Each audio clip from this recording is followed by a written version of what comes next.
Are your students with learning disabilities overwhelmed by complex tasks? This can be frustrating for both of you. I'm going to share some tips to help you make complex tasks more manageable for your students.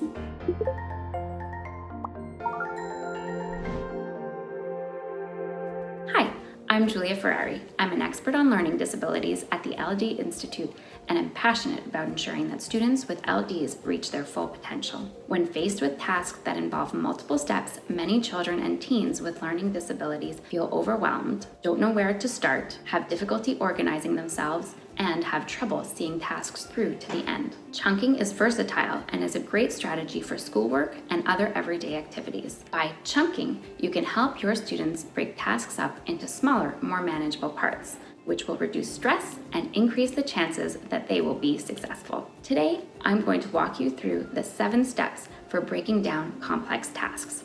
1. Consider all of the steps in the task. Consider all the steps necessary for the task to be completed successfully. For example, complete the math problem on page 5 may seem like straightforward instructions, but in fact, there are a lot of steps needed to be able to do this. 2. Break the task up into small steps that your students can complete independently. For example, get out your math worksheet and write your name at the top. 3.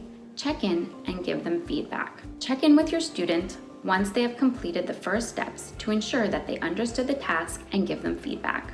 For example, did they forget something? Did they complete the steps properly? Did they need to go back and try again? Encourage them by highlighting their effort and successes. For example, I'm so happy that you got your materials out for math, but it looks like you forgot to write your name on your worksheet. 4. Assign next steps progressively. Once the first steps have been completed, tell them the next steps.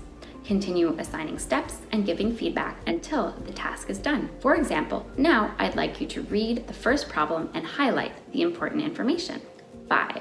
Make sure your student will be successful. It is important that you set your student up to be successful. You can do this by starting with a few steps at a time and adding more if they can handle it. For example, if your student can successfully complete 2 steps at a time, you may progressively introduce a 3rd step if you think they can handle it. In contrast, if your student struggles to complete 1 step, stick with that and don't add any more until they are successful. 6. Write it down. You can make checklists using pictures or words to help your students remember what needs to be done. This is a powerful tool because it helps to build independence. Your students can gradually start checking if they have completed all of the steps on their own. This is also helpful when you're developing classroom routine. For example, if your goal is for students to come in the classroom each morning, hang up their backpack, put their agenda in the bin, choose a book, and sit down at their desk to read, having a checklist or visual cues can help them remember what to do